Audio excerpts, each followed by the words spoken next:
ಆತ್ಮೀಯ ವಿದ್ಯಾರ್ಥಿಗಳೇ, ನಾವು ನಿಮ್ಮ ಅನುಷಿದ ದೇವರನವದಿಗಿ ಅನುಷಿದ ಸ್ವಾಗತ. ಇಂದಿನ ಸಂಚಿಕೆಯಲ್ಲಿ ನಾವು ಕೇಂದ್ರ ಮತ್ತು ರಾಜ್ಯಗಳ ನಡುವೆ ಇರುವಂತಹ ಆಡಳಿತಾತ್ಮಕ ಸಂಬಂಧಗಳ ಬಗ್ಗೆ ತಿಳಿದುಕೊಳ್ಳೋಣ ಸ್ನೇಹಿತರೆ. ಕೇಂದ್ರ ಮತ್ತು ರಾಜ್ಯಗಳ ನಡುವೆ ಇರತಕ್ಕಂಥ ಆಡಳಿತಾತ್ಮಕ ಸಂಬಂಧಗಳೇನದವಲ್ಲ, ಈ ಆಡಳಿತಾತ್ಮಕ ಸಂಬಂಧಗಳ ಬಗ್ಗೆ ಇಂದಿನ ಸಂಚಿಕೆಯಲ್ಲಿ ನಾವು ಅಧ್ಯಯನ ಮಾಡಿಕೊಳ್ಳೋಣ. ಇದೇನು 5 ಮಾರ್ಕ್ಸಿಗೆ ಕೇಳುವಂಥ ಪ್ರಶ್ನೆ ಅಲ್ಲ. ಇದೇನಪ್ಪ ಅಂದ್ರೆ ನಾವು ಹಳೆಯ ಪ್ರಶ್ನೆ ಪತ್ರಿಕೆಗಳನ್ನು ತೆಗೆದುಕೊಂಡು ನೋಡಿದ್ರೆ ಇದೇನು 5 ಮಾರ್ಕ್ಸಿಗೆ ಕೇಳಿಲ್ಲ. ಇಲ್ಲಿ ಬಹಳ ಆದರೆ ಎಷ್ಟು ಮಾರ್ಕ್ಸಿಗೆ ಕೇಳಬಹುದಪ್ಪ ಅಂದ್ರೆ 1 ಅಂಕಕ್ಕೆ ಕೇಳಬಹುದು ಸ್ನೇಹಿತರೆ. ಬಹಳ ಆದ್ರೆ ಇಲ್ಲಿ ಏನು ಕೇಳಬಹುದು, 1 ಅಂಕದ ಪ್ರಶ್ನೆಗಳನ್ನು ಕೇಳಬಹುದು. ಈಗಾಗಲೇ ನಾವು ಕೇಂದ್ರ ಮತ್ತು ರಾಜ್ಯಗಳ ನಡುವೆ ಇರತಕ್ಕಂಥ ಶಾಸನೀಯ ಸಂಬಂಧಗಳ ಬಗ್ಗೆ ಅಧ್ಯಯನ ಮಾಡಿಕೊಂಡಿದ್ದೇವೆ. ನಾವು ಕೇಂದ್ರ ಮತ್ತು ರಾಜ್ಯಗಳ ನಡುವೆ ಇರತಕ್ಕಂಥ ಅಧಿಕಾರ ವಿಕೇಂದ್ರೀಕರಣಗಳ ಬಗ್ಗೆ ಈಗಾಗಲೇ ನಾವು ಅಧ್ಯಯನ ಮಾಡಿಕೊಂಡಿದ್ದೇವೆ. ಇಂದಿನ ಸಂಚಿಕೆಯಲ್ಲಿ ನಾವು ಕೇಂದ್ರ ಮತ್ತು ರಾಜ್ಯಗಳ ನಡುವೆ ಇರತಕ್ಕಂಥ ಆಡಳಿತಾತ್ಮಕ ಸಂಬಂಧಗಳ ಬಗ್ಗೆ ಅಧ್ಯಯನ ಮಾಡಿಕೊಳ್ಳೋಣ ಸ್ನೇಹಿತರೆ. ಈ ಕೇಂದ್ರ ಮತ್ತು ರಾಜ್ಯಗಳ ನಡುವೆ ಇರ್ತಕ್ಕಂಥ ಆಡಳಿತಾತ್ಮಕ ಸಂಬಂಧಗಳು ಭಾರತ ಸಂವಿಧಾನದ ಎಷ್ಟನೇ ಭಾಗದಲ್ಲಿ ಅವಕಾಶವನ್ನು ಒದಗಿಸಿಕೊಡಲಾಗಿದೆಪ್ಪ ಅಂದರೆ ಭಾಗ 11ರಲ್ಲಿ ಅವಕಾಶವನ್ನು ಒದಗಿಸಿಕೊಡಲಾಗಿದೆ ಸ್ನೇಹಿತರೆ. ಭಾರತ ಸಂವಿಧಾನದ ಭಾಗ 11 ಏನೈತಲ್ಲ, ಈ ಭಾಗ 11 ಕೇಂದ್ರ ಮತ್ತು ರಾಜ್ಯಗಳ ನಡುವೆ ಇರತಕ್ಕಂಥ ಆಡಳಿತಾತ್ಮಕ ಸಂಬಂಧಗಳ ಬಗ್ಗೆ ಸಂವಿಧಾನದ 256ನೇ ವಿಧಿಯಿಂದ 261ನೇ ವಿಧಿಯವರೆಗೆ ಈ ಕೇಂದ್ರ ಮತ್ತು ರಾಜ್ಯಗಳ ನಡುವೆ ಇರತಕ್ಕಂಥ ಆಡಳಿತಾತ್ಮಕ ಸಂಬಂಧಗಳ ಬಗ್ಗೆ ತಿಳಿಸುತ್ತದೆ ಸ್ನೇಹಿತರೆ. ಭಾರತ ಸಂವಿಧಾನದ ಭಾಗ 11 ಕೇಂದ್ರ ಮತ್ತು ರಾಜ್ಯಗಳ ನಡುವೆ ಇರತಕ್ಕಂಥ ಆಡಳಿತಾತ್ಮಕ ಸಂಬಂಧಗಳ ಬಗ್ಗೆ ಉಲ್ಲೇಖಿಸುತ್ತದೆ. ಈ 256ನೇ ವಿಧಿಯಿಂದ 261ನೇ ವಿಧಿ ಏನೈತಲ್ಲ, ಈ ವಿಧಿ ಕೇಂದ್ರ ಮತ್ತು ರಾಜ್ಯಗಳ ನಡುವೆ ಇರತಕ್ಕಂಥ ಆಡಳಿತಾತ್ಮಕ ಸಂಬಂಧಗಳ ಬಗ್ಗೆ ತಿಳಿಸುತ್ತದೆ. ಭಾರತ ರಾಷ್ಟ್ರ ಒಕ್ಕೂಟ ಭೂ ವ್ಯವಸ್ಥೆಯಿಂದ ಕೂಡಿರ್ತಕ್ಕಂಥ ರಾಷ್ಟ್ರ. ನಮ್ಮ ಅಖಂಡ ಭಾರತ ಏನೈತಲ್ಲ, ಈ ಅಖಂಡ ಭಾರತ ಒಕ್ಕೂಟ ಭೂ ವ್ಯವಸ್ಥೆಯಿಂದ ಕೂಡಿರ್ತಕ್ಕಂಥ ರಾಷ್ಟ್ರವಾಗಿದೆ ಸ್ನೇಹಿತರೆ.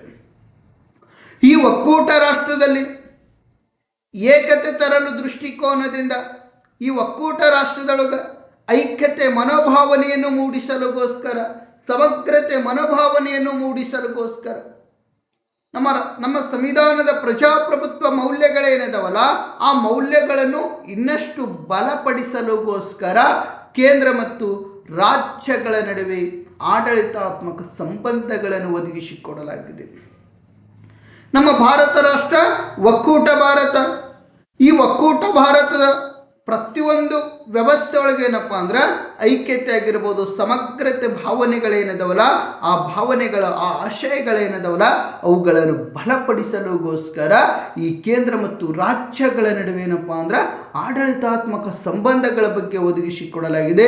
ಯಾವ ಆರ್ಟಿಕಲ್ ಅಡಿಯಲ್ಲಿ ಒದಗಿಸಿಕೊಡಲಾಗಿದೆಪ್ಪ ಅಂದ್ರೆ 256ನೇ ವಿಧಿಯಿಂದ 261ನೇ ವಿಧಿ ಏನೈತಿಲ್ಲ, ಈ ವಿಧಿಯ ಅಡಿಯಲ್ಲಿ ಈ ಸಂಬಂಧಗಳ ಬಗ್ಗೆ ಒದಗಿಸಿಕೊಡಲಾಗಿದೆ. ಹಾಗಾದರೆ ಈ ಸಂಬಂಧಗಳಲ್ಲಿ ಮೊದಲನೇ ಸಂಬಂಧ ಯಾವುದು ನೋಡುವುದಾದರೆ, ರಾಷ್ಟ್ರಪತಿಯವರು, ರಾಷ್ಟ್ರದ ಮುಖ್ಯಸ್ಥರಾಗಿರ್ತಕ್ಕಂಥ ರಾಷ್ಟ್ರಪತಿಯವರೇನಿದಾರಲ್ಲ, ನಾಮಮಾತ್ರ ಕಾರ್ಯಾಂಗದ ಮುಖ್ಯಸ್ಥರಾಗಿರ್ತಕ್ಕಂಥ ರಾಷ್ಟ್ರಪತಿಯವರೇನಿದಾರಲ್ಲ, ಈ ರಾಷ್ಟ್ರಪತಿಯವರು ರಾಜ್ಯದ ರಾಜ್ಯಪಾಲರು ಮತ್ತು ಕೇಂದ್ರಾಡಳಿತದ ಅಧಿಕಾರಿಗಳನ್ನು ನೇಮಕ ಮಾಡಿಕೊಳ್ಳುತ್ತಾರೆ ಸ್ನೇಹಿತರೆ. ನಮ್ಮ ರಾಷ್ಟ್ರದ ರಾಷ್ಟ್ರಪತಿ ಆಗಿರ್ತಕ್ಕಂಥ ದ್ರೌಪದಿ ಮುರ್ಮು ಅವರೇನಿದಾರಲ್ಲ, ಈ ಮುರ್ಮು ಅವರು ರಾಜ್ಯದ ರಾಜ್ಯಪಾಲರನ್ನು ಸ್ನೇಹಿತರೆ ಈ ಒಕ್ಕೂಟ ಭಾರತದೊಳಗಿರ್ತಕ್ಕಂಥ 28 ರಾಜ್ಯಗಳೇನಿದವಲ್ಲ, ಈ 28 ರಾಜ್ಯದ ರಾಜ್ಯಪಾಲರನ್ನು ನೇಮಕ ಮಾಡಲಾಗುತ್ತದೆ. ಯಾವ ಆರ್ಟಿಕಲ್ ಅಡಿಯಲ್ಲಿ ನೇಮಕ ಮಾಡುತ್ತಾರಪ್ಪ ಅಂದರೆ ಭಾರತ ಸಂವಿಧಾನದ 155ನೇ ವಿಧಿಯ ಅನ್ವಯವಾಗಿ ನೇಮಕ ಮಾಡ್ತಾರೆ. ರಾಷ್ಟ್ರದ ರಾಷ್ಟ್ರಪತಿಯವರು ಏನಿದಾರಲ್ಲ, ಈ ರಾಷ್ಟ್ರಪತಿಯವರು ರಾಜ್ಯದ ರಾಜ್ಯಪಾಲರನ್ನು 155ನೇ ವಿಧಿಯ ಅನ್ವಯವಾಗಿ ನೇಮಕ ಮಾಡುತ್ತಾರೆ. ಅಷ್ಟೇ ಅಲ್ಲದೆ ಸ್ನೇಹಿತರೆ, 8 ಕೇಂದ್ರಾಡಳಿತ ಪ್ರದೇಶಗಳೇನಿದಾವಲ್ಲ, ಎಷ್ಟು ಕೇಂದ್ರಾಡಳಿತ ಪ್ರದೇಶ? 8 ಕೇಂದ್ರಾಡಳಿತ ಪ್ರದೇಶಗಳೇನಿದಾವಲ್ಲ, ಈ 8 ಕೇಂದ್ರಾಡಳಿತ ಪ್ರದೇಶದ ಲೆಫ್ಟಿನೆಂಟ್ ಗವರ್ನರ್ ಅಥವಾ ಆಡಳಿತ ಅಧಿಕಾರಿಗಳಂತೆ ನಾವು ಕರಿತೇವಲ್ಲ, ಈ ಅಧಿಕಾರಿಗಳನ್ನು ಯಾರು ನೇಮಿಸುತ್ತಾರಪ್ಪ ಅಂದ್ರೆ ರಾಷ್ಟ್ರದ ರಾಷ್ಟ್ರಪತಿಯವರು ನೇಮಿಸುತ್ತಾರೆ. 28 ರಾಜ್ಯದ ರಾಜ್ಯಪಾಲರನ್ನಾಗಿರಬಹುದು ಮತ್ತು 8 ಕೇಂದ್ರಾಡಳಿತ ಪ್ರದೇಶಗಳೇನದವಲ್ಲ, ಈ 8 ಕೇಂದ್ರಾಡಳಿತ ಪ್ರದೇಶದ ಆಡಳಿತ ಅಧಿಕಾರಿಗಳನ್ನು ಅಥವಾ ಲೆಫ್ಟಿನೆಂಟ್ ಗವರ್ನರ್ ಅಂತೆ ನಾವು ಕರಿತೇವಲ್ಲ, ಈ ಲೆಫ್ಟಿನೆಂಟ್ ಗವರ್ನರ್ ಅನ್ನು ರಾಷ್ಟ್ರದ ರಾಷ್ಟ್ರಪತಿಯಾಗಿರ್ತಕ್ಕಂಥ ದ್ರೌಪದಿ ಮುರ್ಮು ಅವರು ಆಯ್ಕೆ ಮಾಡುತ್ತಾರೆ ಸ್ನೇಹಿತರೆ. ಈಗ ಉದಾಹರಣೆಗೆ ಈ 28 ರಾಜ್ಯಗಳಲ್ಲಿ ನಮ್ಮ ಕರ್ನಾಟಕ ರಾಜ್ಯವು ಒಂದು ಸ್ನೇಹಿತರೆ. ಈ 28 ರಾಜ್ಯಗಳಲ್ಲಿ ನಮ್ಮ ಕರ್ನಾಟಕವು ಒಂದು. ಇವತ್ತು ಕರ್ನಾಟಕದ ರಾಜ್ಯದ ರಾಜ್ಯಪಾಲರಾಗಿರ್ತಕ್ಕಂಥ ತಾವರ್ಚಂದ್ ಗೆಹ್ಲೋಟ್ ಅವರೇನಿದಾರಲ್ಲ, ಈ ತಾವರ್ಚಂದ್ ಗೆಹ್ಲೋಟ್ ಅವರಿಗೆ ಯಾರು ನೇಮಕ ಮಾಡಿದ್ದಾರಪ್ಪ ಅಂದ್ರೆ ರಾಷ್ಟ್ರದ ರಾಷ್ಟ್ರಪತಿಯವರು ನೇಮಕ ಮಾಡಿದ್ದಾರೆ. ಯಾವ ಆರ್ಟಿಕಲ್ ಅನ್ವಯವಾಗಿಪ್ಪ ಅಂದ್ರೆ 155ನೇ ಆರ್ಟಿಕಲ್ ಅನ್ವಯವಾಗಿ ನೇಮಕ ಮಾಡಿದ್ದಾರೆ ಸ್ನೇಹಿತರೆ. ಎಕ್ಸಾಮ್ನಲ್ಲಿ ಕೇಳಬಹುದು, ರಾಜ್ಯಪಾಲರನ್ನು ಯಾರು ನೇಮಿಸುತ್ತಾರೆ ಅಂತ ಪ್ರಶ್ನೆ ಮಾಡಿದರೆ ರಾಷ್ಟ್ರದ ರಾಷ್ಟ್ರಪತಿಯವರು ನೇಮಿಸುತ್ತಾರೆ ಅಂತ ಹೇಳಬೇಕು. ನೆಕ್ಸ್ಟ್, ರಾಷ್ಟ್ರಪತಿಯವರು ಸರ್ವೋಚ್ಚ ನ್ಯಾಯಾಲಯದ ಮುಖ್ಯ ನ್ಯಾಯಾಧೀಶರು ಮತ್ತು ಹೈಕೋರ್ಟಿನ ಮುಖ್ಯ ನ್ಯಾಯಾಧೀಶರನ್ನು ನೇಮಕ ಮಾಡುತ್ತಾರೆ ಸ್ನೇಹಿತರೆ. ರಾಜ್ಯದ ರಾಜ್ಯಪಾಲರನ್ನು ನೇಮಕ ಮಾಡೋರು ಯಾರು? ರಾಷ್ಟ್ರಪತಿಯವರು. ಕೇಂದ್ರಾಡಳಿತ ಪ್ರದೇಶದ ಆಡಳಿತ ಅಧಿಕಾರಿಗಳಾಗಿರಬಹುದು ಅಥವಾ ಲೆಫ್ಟಿನೆಂಟ್ ಗವರ್ನರ್ಗಳಾಗಿರಬಹುದು, ಇವ್ರಿಗೆ ನೇಮಕ ಮಾಡೋರು ಯಾರು? ರಾಷ್ಟ್ರದ ರಾಷ್ಟ್ರಪತಿಯವರು ಸ್ನೇಹಿತರೆ. ಇನ್ನು ಸರ್ವೋಚ್ಚ ನ್ಯಾಯಾಲಯ ಅಂತ ನಾವು ಕರಿತೇವೆ. ದೇಶದ ಅತ್ಯಂತ ಸರ್ವಶ್ರೇಷ್ಠ ನ್ಯಾಯಾಲಯ ಯಾವುದಪ್ಪ ಅಂದರೆ ಸರ್ವೋಚ್ಚ ನ್ಯಾಯಾಲಯ ಅಥವಾ ಸುಪ್ರೀಂ ಕೋರ್ಟ್ ಅಂತ ನಾವು ಕರಿತೇವಲ್ಲ, ಈ ಸುಪ್ರೀಂ ಕೋರ್ಟಿನ ಮುಖ್ಯ ನ್ಯಾಯಾಧೀಶರನ್ನು, ಯಾವ ನ್ಯಾಯಾಧೀಶರನ್ನು? ಮುಖ್ಯ ನ್ಯಾಯಾಧೀಶರನ್ನು ಯಾರು ನೇಮಕ ಮಾಡುತ್ತಾರಪ್ಪ ಅಂದರೆ ರಾಷ್ಟ್ರದ ರಾಷ್ಟ್ರಪತಿಯವರು ನೇಮಕ ಮಾಡುತ್ತಾರೆ ಸ್ನೇಹಿತರೆ. ರಾಷ್ಟ್ರದ ರಾಷ್ಟ್ರಪತಿಯವರು ನೇಮಕ ಮಾಡುತ್ತಾರೆ. ಯಾರಿಗಪ್ಪ ಅಂದರೆ ಈ ಸರ್ವೋಚ್ಚ ನ್ಯಾಯಾಲಯದ ಮುಖ್ಯ ನ್ಯಾಯಾಧೀಶರಿಗೆ. ಹಾಗಾದರೆ ಈ ಸರ್ವೋಚ್ಚ ನ್ಯಾಯಾಲಯದ ಮುಖ್ಯ ನ್ಯಾಯಾಧೀಶರು ಯಾರಾದರಪ್ಪ ಪ್ರಸ್ತುತ ಸೂರ್ಯಕಾಂತ್. ಯಾವ ಕಾಂತ? ಸೂರ್ಯಕಾಂತ್ ರವರು ಏನಿದಾರಲ್ಲ, ಈ ಸೂರ್ಯಕಾಂತ್ ರವರನ್ನು ಯಾರು ನೇಮಕ ಮಾಡುತ್ತಾರೆ ಅಂದರೆ ರಾಷ್ಟ್ರಪತಿಯವರು. ದೇಶದ ಅತ್ಯಂತ ಸರ್ವಶ್ರೇಷ್ಠ ನ್ಯಾಯಾಲಯದ ಮುಖ್ಯ ನ್ಯಾಯಾಧೀಶರಾಗಿರ್ತಕ್ಕಂಥ ಸೂರ್ಯಕಾಂತ್ ರವರು ಏನಿದಾರಲ್ಲ, ಈ ಸೂರ್ಯಕಾಂತ್ ರವರಿಗೆ ಯಾರು ನೇಮಿಸಿದ್ದಾರೆ ಅಂದರೆ ರಾಷ್ಟ್ರದ ರಾಷ್ಟ್ರಪತಿಯವರು ನೇಮಿಸಿದ್ದಾರೆ ಸ್ನೇಹಿತರೆ. ಇನ್ನು ಹೈಕೋರ್ಟಿನ ಮುಖ್ಯ ನ್ಯಾಯಾಧೀಶರನ್ನು ಸಹಿತ ನೇಮಕ ಮಾಡ್ತಾರೆ. ಸುಪ್ರೀಂ ಕೋರ್ಟಿನ ಮುಖ್ಯ ನ್ಯಾಯಾಧೀಶರು ಅಷ್ಟೇ ಅಲ್ಲದ ಸ್ನೇಹಿತರೆ, ಹೈಕೋರ್ಟಿನ ಮುಖ್ಯ ನ್ಯಾಯಾಧೀಶರೇನಿದಾರಲ್ಲ, ಈ ಹೈಕೋರ್ಟಿನ ಮುಖ್ಯ ನ್ಯಾಯಾಧೀಶರನ್ನು ನೇಮಕ ಮಾಡ್ತಾರೆ. ಭಾರತದ ಒಕ್ಕೂಟ ಭೂವ್ಯವಸ್ಥೆ ಒಳಗಿರ್ತಕ್ಕಂಥ 25 ಹೈಕೋರ್ಟ್ಗಳೇನಿದಾವೆ. ಎಷ್ಟು ಹೈಕೋರ್ಟ್ಗಳದಾವೆ ಭಾರತದೊಳಗೆ? ಒಟ್ಟು 25 ಹೈಕೋರ್ಟ್ಗಳು. ಇವತ್ತು ಉದಾಹರಣೆಗೆ ನಮ್ಮ ಕರ್ನಾಟಕ ರಾಜ್ಯದೊಳಗೆ ಏನಪ್ಪ ಅಂದರೆ ಬೆಂಗಳೂರಿನಲ್ಲಿ ನಾವು ನೋಡ್ಕೊಳ್ಬೋದು. ಬೆಂಗಳೂರಿನಲ್ಲಿ ಏನಪ್ಪ ಹೈಕೋರ್ಟ್ ನೋಡ್ಕೊಳ್ಬೋದು. ಇನ್ನು ಅದರ ಅಧೀನ ಪೀಠಗಳು ನಾವು ಕಲಬುರಗಿಯಲ್ಲಿ ನೋಡ್ಕೊಳ್ಬಹುದು ಮತ್ತು ನಮ್ಮ ಶಿಕ್ಷಣದ ಕಾಶಿಯಾಗಿರ್ತಕ್ಕಂಥ ಧಾರವಾಡನಲ್ಲಿ ನೋಡ್ಕೊಳ್ಬೋದು. ಕರ್ನಾಟಕದ ಮೇನ್ ಪೀಠ ಎಲ್ಲೈತಿ? ಬೆಂಗಳೂರಿನೊಳಗೆ ವಿಧಾನಸೌಧ ಮುಂದ್ಗಡೆ ಐತಿ ನೋಡಿ ಸ್ನೇಹಿತರೆ. ವಿಧಾನಸೌಧ ಮುಂದ್ಗಡೆ ಐತಿ. ನಮ್ಮ ಕರ್ನಾಟಕದ ಹೈಕೋರ್ಟ್ ಕಬ್ಬನ್ ಪಾರ್ಕ್ ಏನೈತಲ್ಲ, ಆ ಕಬ್ಬನ್ ಪಾರ್ಕ್ ಅದೇ ಸ್ಥಳದಲ್ಲಿ ಏನಪ್ಪ ಅಂದ್ರೆ ನಾವು ಕರ್ನಾಟಕದ ಹೈಕೋರ್ಟ್ ನೋಡ್ಕೊಳ್ಬೋದು. ಇನ್ನು ಕೇಳ್ರಿ, ಕರ್ನಾಟಕದೊಳಗೆ ಹೈಕೋರ್ಟ್ ಎಲ್ಲ ಐತಿ, ಬೆಂಗಳೂರಿನೊಳಗೆ ಐತಿ. ಇನ್ನು ಅದರ ಅಧೀನ ಪೀಠಗಳೆಲ್ಲದವ ನಮ್ಮ ಕಲಬುರಗಿ, ನಮ್ಮ ಹೆಮ್ಮೆಯ ಕಲಬುರಗಿ. ನೆಕ್ಸ್ಟ್ ಏನಪ್ಪ ಅಂದ್ರೆ ಧಾರವಾಡ ಸ್ನೇಹಿತರೆ. ಈ ಧಾರವಾಡನಲ್ಲಿ ಮತ್ತು ಕಲಬುರಗಿಯಲ್ಲಿ ಏನಪ್ಪ ಅಂದ್ರೆ ಬೆಂಗಳೂರಿನ ಹೈಕೋರ್ಟ್ ಏನೈತಲ್ಲ ಅದರ ಅಧೀನ ಪೀಠಗಳ ನಾವು ನೋಡ್ಕೊಳ್ಬೋದು. 2008ರಲ್ಲಿ ಸ್ಥಾಪನೆ ಮಾಡ್ಯಾರ ನೋಡಿ ಸ್ನೇಹಿತರೆ. ಇವೆರಡು ಅಧೀನ ಪೀಠಗಳೇನಿದಾವಲ್ಲ, ಕಲಬುರಗಿ ಒಳಗೆ ಸ್ಥಾಪನೆ ಮಾಡಿರ್ತಕ್ಕಂಥ ಹೈಕೋರ್ಟಿನ ಅಧೀನ ಪೀಠ, ಧಾರವಾಡನಲ್ಲಿ ಸ್ಥಾಪನೆ ಮಾಡಿರ್ತಕ್ಕಂಥ ಹೈಕೋರ್ಟಿನ ಅಧೀನ ಪೀಠ ಯಾವಾಗ ಸ್ಥಾಪನೆ ಮಾಡಲಾಗಿದೆ? 2008ರಲ್ಲಿ. ಇರಲಿ, ವಿಷಯಕ್ಕೆ ಬಂದುಬಿಡೋಣ, ಕೇಳ್ರಿ. ನಮ್ಮ ಅಖಂಡ ಭಾರತದಲ್ಲಿ ಅಂದರೆ ಒಕ್ಕೂಟ ಭಾರತದೊಳಗೆ 25 ಹೈಕೋರ್ಟ್ಗಳೇನಿದಾವಲ್ಲ, ಈ 25 ಹೈಕೋರ್ಟಿನ ಮುಖ್ಯ ನ್ಯಾಯಾಧೀಶರನ್ನು ಯಾರು ನೇಮಕ ಮಾಡುತ್ತಾರಪ್ಪ ಅಂದರೆ ರಾಷ್ಟ್ರದ ರಾಷ್ಟ್ರಪತಿಯವರು ನೇಮಕ ಮಾಡುತ್ತಾರೆ. ರಾಜ್ಯಪಾಲರನ್ನು ನೇಮಕ ಮಾಡೋರು ಯಾರು? ರಾಷ್ಟ್ರಪತಿಯವರೇ. ಕೇಂದ್ರದ ಆಡಳಿತ ಅಧಿಕಾರಿಗಳಾಗಿರ್ಬೋದು ಅಥವಾ ಲೆಫ್ಟಿನೆಂಟ್ ಗವರ್ನರ್ಗಳನ್ನು ನೇಮಕ ಮಾಡೋರು ಯಾರು? ರಾಷ್ಟ್ರಪತಿಯವರೇ. ನೆಕ್ಸ್ಟ್, ಸರ್ವೋಚ್ಚ ನ್ಯಾಯಾಲಯದ ಮುಖ್ಯ ನ್ಯಾಯಾಧೀಶರನ್ನು ನೇಮಕ ಮಾಡೋರು ಯಾರು? ರಾಷ್ಟ್ರಪತಿಯವರೇ. ಅಷ್ಟೇ ಅಲ್ಲದೆ ಸ್ನೇಹಿತರೆ, ಹೈಕೋರ್ಟಿನ ಮುಖ್ಯ ನ್ಯಾಯಾಧೀಶರು, ಒಕ್ಕೂಟ ಭಾರತದೊಳಗಿರ್ತಕ್ಕಂಥ 25 ಹೈಕೋರ್ಟ್ಗಳೇನಿದಾವಲ್ಲ, ಈ 25 ಹೈಕೋರ್ಟಿನ ಮುಖ್ಯ ನ್ಯಾಯಾಧೀಶರನ್ನು ನೇಮಕ ಮಾಡೋರು ಯಾರಪ್ಪ ಅಂದರೆ ನಮ್ಮ ರಾಷ್ಟ್ರದ ರಾಷ್ಟ್ರಪತಿಯವರು ಸ್ನೇಹಿತರೆ. ಹಾಗಾದರೆ ನಮ್ಮ ಕರ್ನಾಟಕದ ಹೈಕೋರ್ಟಿನ ಮುಖ್ಯ ನ್ಯಾಯಾಧೀಶರಾಗಿ ಯಾರು ಕಾರ್ಯನಿರ್ವಹಣೆ ಮಾಡುತ್ತಿದ್ದಾರಪ್ಪ ಅಂದರೆ ವಿಭು ಬಕ್ರು ಅನ್ನುವಂಥ ವ್ಯಕ್ತಿ ಸ್ನೇಹಿತರೆ. ಹೆಸರು ನೋಡಿ ಹೆಂಗೈತಿ, ಚೆನ್ನಾಗೈತಿ ಹೆಸರ, ವಿಭು ಬಕ್ರು ಅನ್ನುವಂಥ ವ್ಯಕ್ತಿ. ಸುಪ್ರೀಂ ಕೋರ್ಟಿನ ಪ್ರಸ್ತುತ ಮುಖ್ಯ ನ್ಯಾಯಾಧೀಶರು ಯಾರಾದರ? ಸೂರ್ಯಕಾಂತ್. ಅಂದ್ರೆ 2025ರಲ್ಲಿ ಪ್ರಸ್ತುತ ಇದು ಯಾವ ತಿಂಗಳೈತಿ? ಇದು ಡಿಸೆಂಬರ್ ತಿಂಗಳೈತಿ ಸ್ನೇಹಿತರೆ. ಈ ಡಿಸೆಂಬರ್ ತಿಂಗಳಲ್ಲಿ ನಮ್ಮ ರಾಷ್ಟ್ರದ ಸರ್ವೋಚ್ಚ ನ್ಯಾಯಾಲಯದ ಮುಖ್ಯ ನ್ಯಾಯಾಧೀಶರು ಯಾರಾದರ? ಸೂರ್ಯಕಾಂತ್. ಇನ್ನು 2025 ಡಿಸೆಂಬರ್ ತಿಂಗಳಲ್ಲಿ ಕರ್ನಾಟಕದ ಮುಖ್ಯ ನ್ಯಾಯಾಧೀಶರು ಯಾರಾದರ? ವಿಭು ಬಕ್ರು ಅವರೇನಿದಾರಲ್ಲ, ಇವರಿಗೆ ಸಹಿತ ಯಾರು ನೇಮಕ ಮಾಡಿದ್ದಾರಪ್ಪ ಅಂದರೆ ರಾಷ್ಟ್ರದ ರಾಷ್ಟ್ರಪತಿಯವರು ನೇಮಕ ಮಾಡಿದ್ದಾರೆ. ಇನ್ನು ಲೋಕಪಾಲರನ್ನು ನೇಮಕ ಮಾಡೋರು ಯಾರು? ರಾಷ್ಟ್ರಪತಿಯವರೇ ಸ್ನೇಹಿತರೆ. ಅಷ್ಟೇ ಅಲ್ಲದೆ ಸ್ನೇಹಿತರೆ, ಲೋಕಪಾಲರು ಅಷ್ಟೇ ಅಲ್ಲ, ಕೇಂದ್ರ ಚುನಾವಣಾ ಆಯೋಗದ ಆಯುಕ್ತರಾಗಿರ್ತಕ್ಕಂಥ ಮುಖ್ಯ ಆಯುಕ್ತರು ಜ್ಞಾನೇಶ್ ಕುಮಾರ್ ಅಂತ ನಾವು ಕರಿತೇವೆ, ಅಥವಾ ಇತರೆ ಆಯುಕ್ತರನ್ನು ಇವ್ರಿಗೆ ನೇಮಕ ಮಾಡೋರು ಯಾರು? ರಾಷ್ಟ್ರದ ರಾಷ್ಟ್ರಪತಿಯವರು. ಇನ್ನು UPSC ಅಧ್ಯಕ್ಷರಂತ ನಾವೇನು ಕರಿತೇವಲ್ಲ, ಯೂನಿಯನ್ ಪಬ್ಲಿಕ್ ಸರ್ವಿಸ್ ಕಮಿಷನ್ ಅಧ್ಯಕ್ಷರು, ಇವ್ರಿಗೆ ನೇಮಕ ಮಾಡೋರು ಯಾರು? ರಾಷ್ಟ್ರಪತಿಯವರು. ಸ್ವಲ್ಪ ಇವ್ರ ಕಡೆ ಹೆಚ್ಚಿನ ಗಮನ ಕೊಡ್ರಿ. ಭಾರತ ಚುನಾವಣಾ ಆಯೋಗ ಅಥವಾ ಕೇಂದ್ರ ಚುನಾವಣಾ ಆಯೋಗದ ಆಯುಕ್ತರನ್ನು ಯಾರು ನೇಮಿಸುತ್ತಾರೆ ಅಂತ ಪ್ರಶ್ನೆ ಮಾಡ್ತಾರೆ? ರಾಷ್ಟ್ರಪತಿ.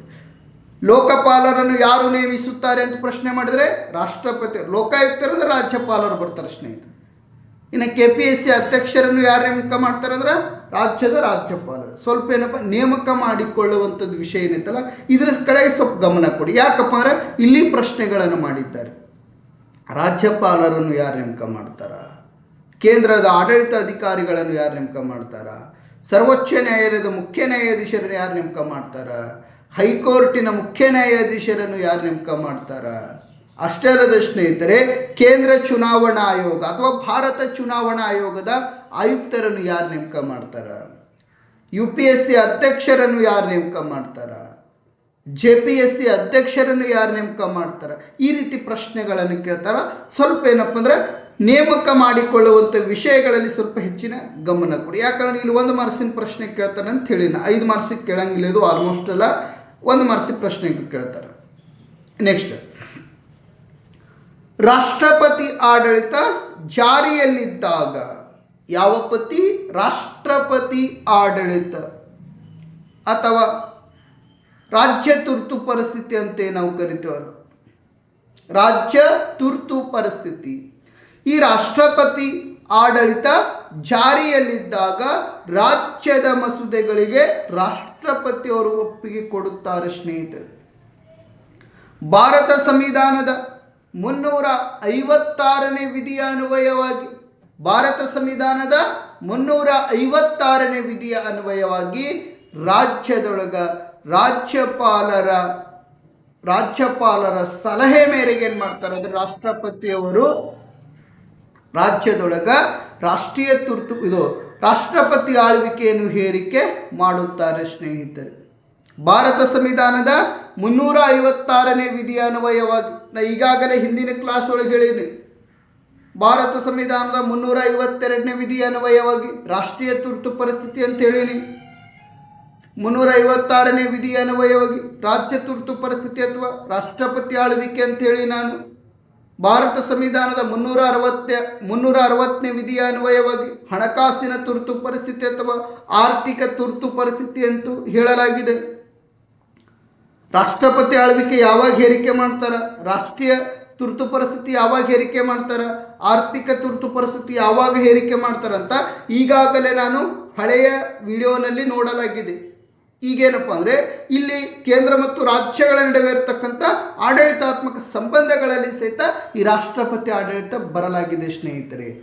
ಈ ರಾಷ್ಟ್ರಪತಿ ಆಡಳಿತ ಯಾವ ವಿಧಿಯ ಅನ್ವಯವಾಗಿ ಹೇರಿಕೆ ಮಾಡುತ್ತಾರಪ್ಪ ಅಂದರೆ 356ನೇ ವಿಧಿಯ ಅನ್ವಯವಾಗಿ ರಾಜ್ಯದ ರಾಜ್ಯಪಾಲರ ಸಲಹೆ ಮೇರೆಗೆ ರಾಷ್ಟ್ರಪತಿ ಅವರು ಹೇರಿಕೆ ಮಾಡ್ತಾರೆ ಸ್ನೇಹಿತರೆ.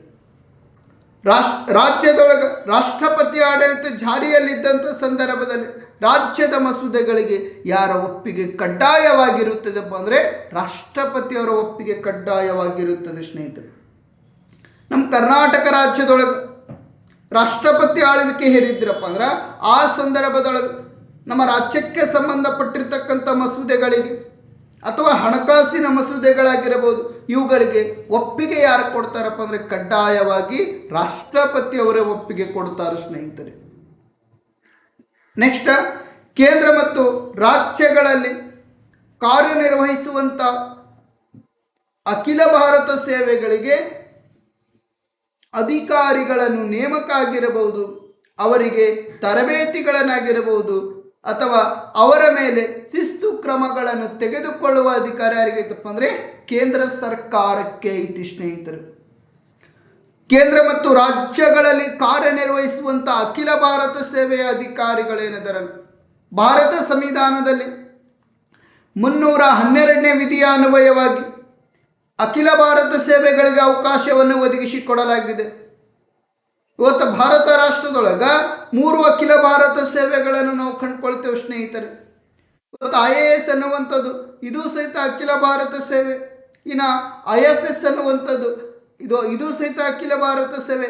ಇನ್ನು IPS ಅನ್ನುವಂಥದ್ದು ಇದು ಸಹಿತ ಅಖಿಲ ಭಾರತ ಸ್ನೇಹ ಇದು ಅಖಿಲ ಭಾರತ ಸೇವೆ ಸ್ನೇಹಿತರೆ. ಇವತ್ತು IAS ಅಂದ್ರೆ ಇಂಡಿಯನ್ ಅಡ್ಮಿನಿಸ್ಟ್ರೇಟಿವ್ ಸರ್ವಿಸ್ ಅಂತ ಕರಿತೇವೆ ಅಥವಾ ಭಾರತೀಯ ಆಡಳಿತ ಸೇವೆ ಅಂತ ಕರಿತೇವೆ ನಾವು. ಇನ್ನು IFS ಅಂದ್ರೆ ಇಂಡಿಯನ್ ಫಾರೆಸ್ಟ್ ಸರ್ವಿಸ್, ಭಾರತೀಯ ಅರಣ್ಯ ಸೇವೆ ಎಂದು ಕರೆಯಲಾಗುವುದು.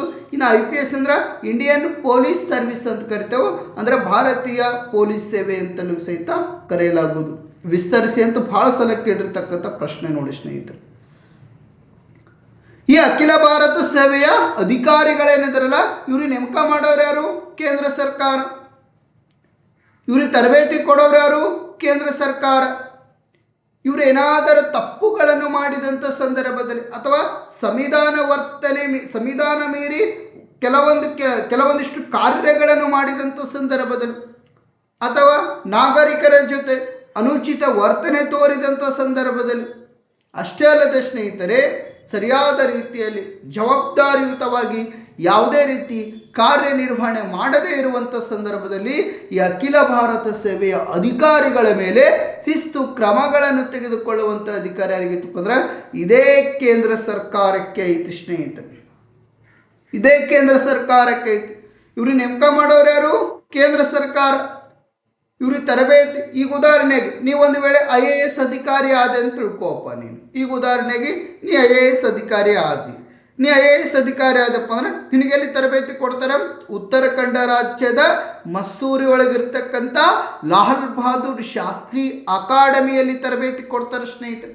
ಎಕ್ಸಾಮ್ನಲ್ಲಿ ಅತಿ ಹೆಚ್ಚು ಬಾರಿ ಕೇಳಿರ್ತಕ್ಕಂಥ ಪ್ರಶ್ನೆ, IAS ಅಧಿಕಾರಿ, ನೀ IAS ಅನ್ನುವಂಥ ಹುದ್ದೆ ಏನಿತ್ತಲ್ಲ, ನೀ ಅದಕ್ಕೆ ಆಯ್ಕೆ ಆದಪ್ಪ ಅಂದ್ರೆ ನಿನಗೆಲ್ಲಿ ತರಬೇತಿ ಕೊಡ್ತಾರಪ್ಪ ಅಂದರೆ ಉತ್ತರಾಖಂಡ ರಾಜ್ಯದೊಳಗಿರ್ತಕ್ಕಂಥ ಮಸ್ಸೂರಿ ಏನೈತಲ್ಲ ಆ ಮಸ್ಸೂರಿಯಲ್ಲಿರ್ತಕ್ಕಂಥ ಲಾಲ್ ಬಹದ್ದೂರ್ ಶಾಸ್ತ್ರಿ ಅಕಾಡೆಮಿಯಲ್ಲಿ ನೀನು ತರಬೇತಿ ಕೊಡ್ತಾರೆ.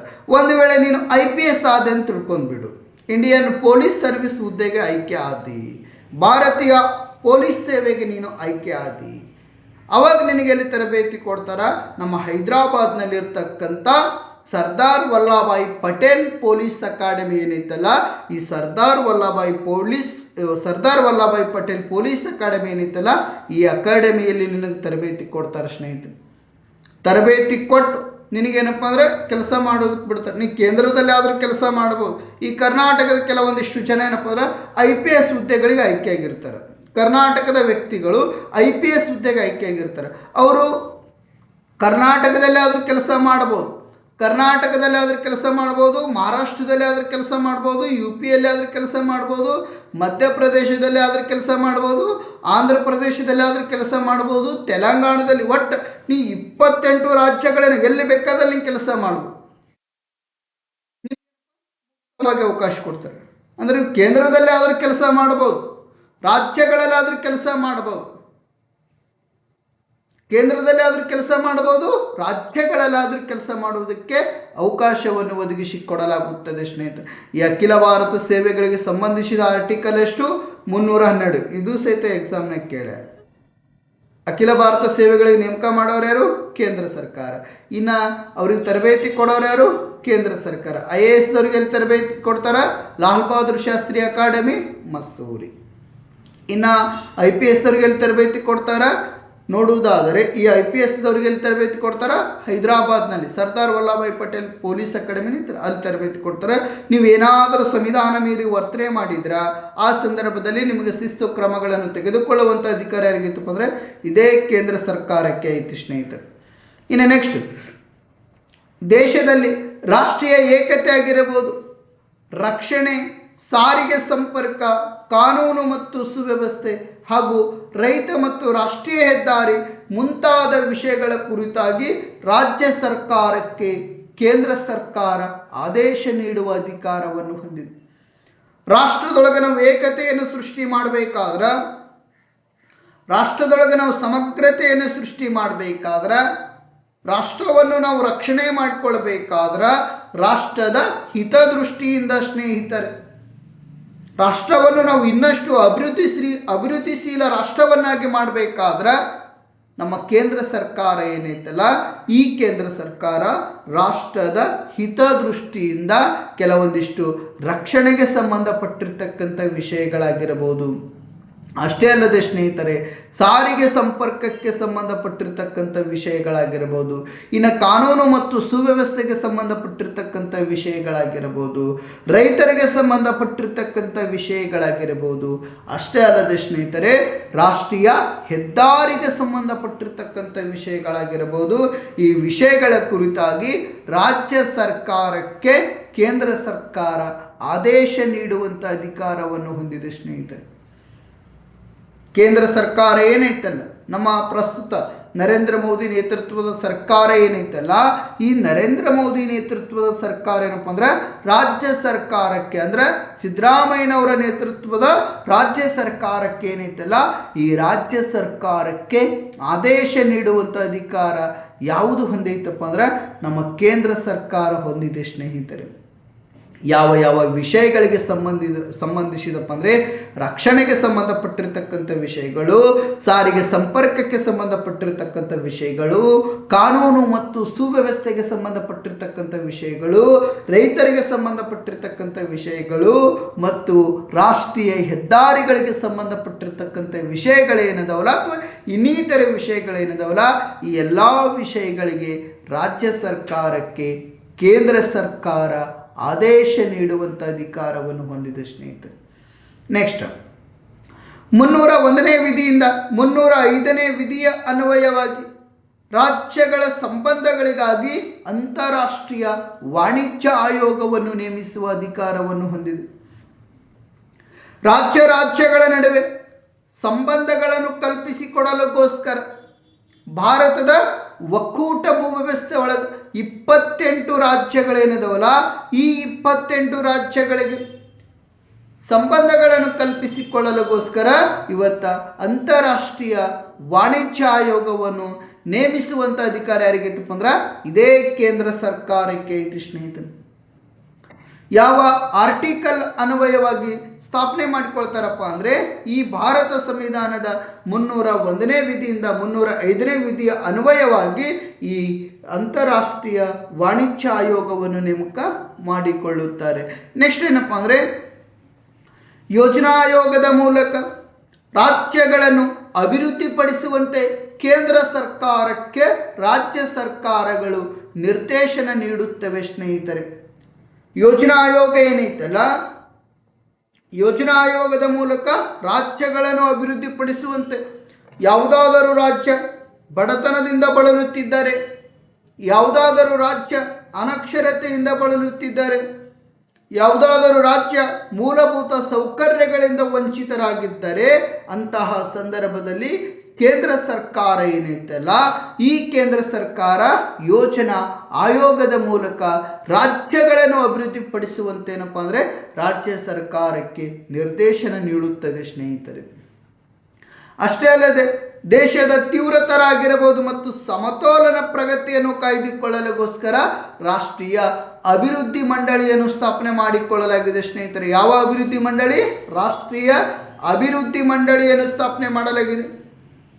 ಈ ಒಕ್ಕೂಟ ಭಾರತದೊಳಗಿರ್ತಕ್ಕಂಥ 28 ರಾಜ್ಯಗಳು ಮತ್ತು 8 ಕೇಂದ್ರಾಡಳಿತ ಪ್ರದೇಶಗಳನ್ನು ಸಮತೋಲನವಾಗಿ ಪ್ರಗತಿಯನ್ನು ಕಾಯ್ದುಕೊಳ್ಳಲುಗೋಸ್ಕರ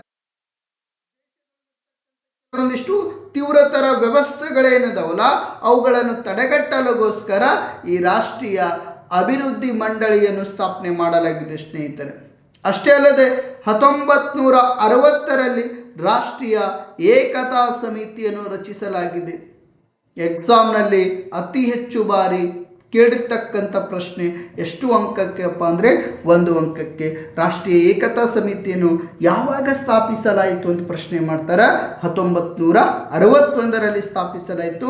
ಯಾತಕ್ಕಾಗಿ ರಾಷ್ಟ್ರೀಯ ಏಕತಾ ಸಮಿತಿಯನ್ನು ಸ್ಥಾಪನೆ ಮಾಡಲಾಯಿತಪ್ಪ ಅಂದರೆ ದೇಶದೊಳಗಿರ್ತಕ್ಕಂಥ ಭಾಷಾ ವ್ಯಾಮೋಹ ಏನೈತಲ್ಲ ಆ ಭಾಷಾ ವ್ಯಾಮೋಹವನ್ನು ತಡೆಗಟ್ಟಲುಗೋಸ್ಕರ ಸ್ನೇಹಿತರೆ, ದೇಶದೊಳಗಿರ್ತಕ್ಕಂಥ ಕೋಮುವಾದ ವ್ಯವಸ್ಥೆಗಳೇನಿದಾವಲ್ಲ ಆ ಕೋಮುವಾದ ವ್ಯವಸ್ಥೆಗಳನ್ನು ತಡೆಗಟ್ಟಲುಗೋಸ್ಕರ ಸ್ನೇಹಿತರೆ, ದೇಶದೊಳಗಿರ್ತಕ್ಕಂಥ ಪ್ರಾದೇಶಿಕತೆ ಏನೈತಲ್ಲ ಆ ಪ್ರಾದೇಶಿಕತೆಯನ್ನು ತಡೆಗಟ್ಟಲುಗೋಸ್ಕರ ಸ್ನೇಹಿತರೆ, ರಾಷ್ಟ್ರದೊಳಗಿರ್ತಕ್ಕಂಥ ಭಾಷಾ ವ್ಯಾಮೋಹ ಆಗಿರಬಹುದು, ಯಾವುದು ಭಾಷಾ ವ್ಯಾಮೋಹ ಆಗಿರಬಹುದು, ಅಷ್ಟೇ ಅಲ್ಲದೆ ಕೋಮುವಾದ ಆಗಿರಬಹುದು, ಅಷ್ಟೇ ಅಲ್ಲದೆ ಪ್ರಾದೇಶಿಕತೆ ಆಗಿರಬಹುದು ಅಥವಾ ಜಾತೀಯತೆ ಆಗಿರಬಹುದು ಸ್ನೇಹಿತರೆ, ಅಥವಾ ಜಾತೀಯತೆ ಆಗಿರಬಹುದು.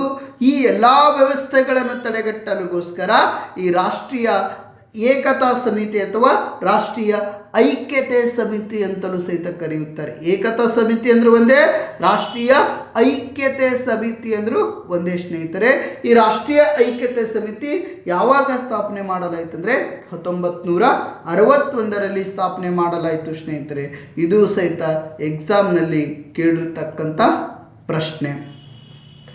ಇಲ್ಲಿಗೆ ನಾವು ಇಂದಿನ ಸಂಚಿಕೆಯನ್ನು ಮುಕ್ತಾಯಗೊಳಿಸೋಣ ಸ್ನೇಹಿತರೆ. ಈಗಾಗಲೇ ನಾವು ಎಕ್ಸಾಮಕ್ಕೆ ಕೇಳುವಂಥ ಪ್ರಶ್ನೆಗಳನ್ನು 6ನೇ ಅಧ್ಯಾಯದಲ್ಲಿ 50% ಮುಗಿಸ್ಬಿಟ್ಟೆವು. ನಾವೀಗ ಎಷ್ಟು ಪರ್ಸೆಂಟೇಜ? 50%. ಅಸ್ಮಿತೆಯ ರಾಜಕೀಯ ಮೂಲವನ್ನು ಅದಿಷ್ಟು ನೋಡ್ಕೊಳ್ಬೇಕು. ಭಾಳ ಅದರ ಯುವಜನತೆ ಭ್ರಷ್ಟಾಚಾರವನ್ನು ತಡೆಗಟ್ಟುವಲ್ಲಿ ಯಾವ ರೀತಿ ಪಾತ್ರ ವಹಿಸಿದರು, ಭಯೋತ್ಪಾದನೆ ತಡೆಗಟ್ಟುವಲ್ಲಿ ಯಾವ ರೀತಿ ಪಾತ್ರ ವಹಿಸಿದರು, ಇವಿಷ್ಟು ನೋಡ್ಕೊಂಡ್ರೆ 6ನೇ ಅಧ್ಯಾಯ ಮುಕ್ತಾಯಗೊಳ್ತೈತಿ. ಇನ್ನು 7ನೇ ಅಧ್ಯಾಯ ಏನೈತಲ್ಲ ಖಾಸಗೀಕರಣ, ಉದಾರೀಕರಣ, ಜಾಗತೀಕರಣ. ಒಟ್ಟು ನಿಮಗೆ ಪೂರ್ವ ಸಿದ್ಧಾಂತ ಪರೀಕ್ಷೆ, ನಮ್ಮ ಪೂರ್ವ ಸಿದ್ಧಾಂತ ಪರೀಕ್ಷೆ ಸ್ಟಾರ್ಟಿಂಗ್ 5ನೇ ತಾರೀಕಿಗೆ ಐತಿ. ಎಷ್ಟನೇ ತಾರೀಕಿಗೆ ಐತಿ? ಪೊಲಿಟಿಕಲ್ ಸೈನ್ಸ್ 8ನೇ ತಾರೀಕಿಗೆ, 5ನೇ ತಾರೀಕು ಐತಿ. ಆದಷ್ಟು ನೋಡೋಣ.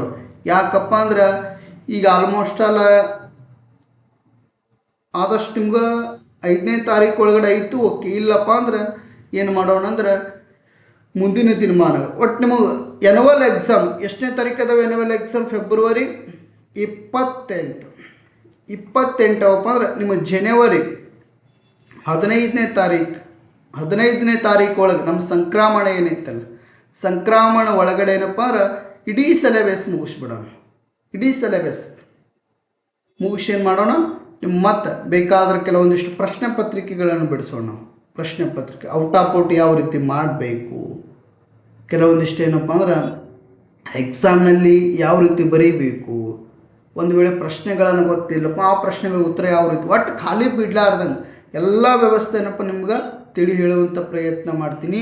ಇನ್ನೂ ಯಾರನ್ನು ಅನ್ಶುದ್ಧ ಪಾಲಿಟಿ ಯೂಟ್ಯೂಬ್ ಕ್ಲಾಸ್ ಏನೈತೆ ಯಾರು ಸಬ್ಸ್ಕ್ರೈಬ್ ಮಾಡಿಕೊಂಡಿರಲ್ಲ, ಸಬ್ಸ್ಕ್ರೈಬ್ ಮಾಡಿಕೊಂಡು ಮತ್ತೇನಪ್ಪ ಅಂದ್ರೆ ನಿಮ್ಮ ಸ್ನೇಹಿತರಿಗೆ ಶೇರ್ ಮಾಡಿ. ಸ್ನೇಹಿತರೆ, ಇಲ್ಲಿಗೆ ಇಂದಿನ ತರಗತಿಯನ್ನು ಆಲಿಸಿರ್ತಕ್ಕಂಥ ಎಲ್ಲ ನನ್ನ ವಿದ್ಯಾರ್ಥಿಗಳಿಗೆ ಶುಭವಾಗಲಿ.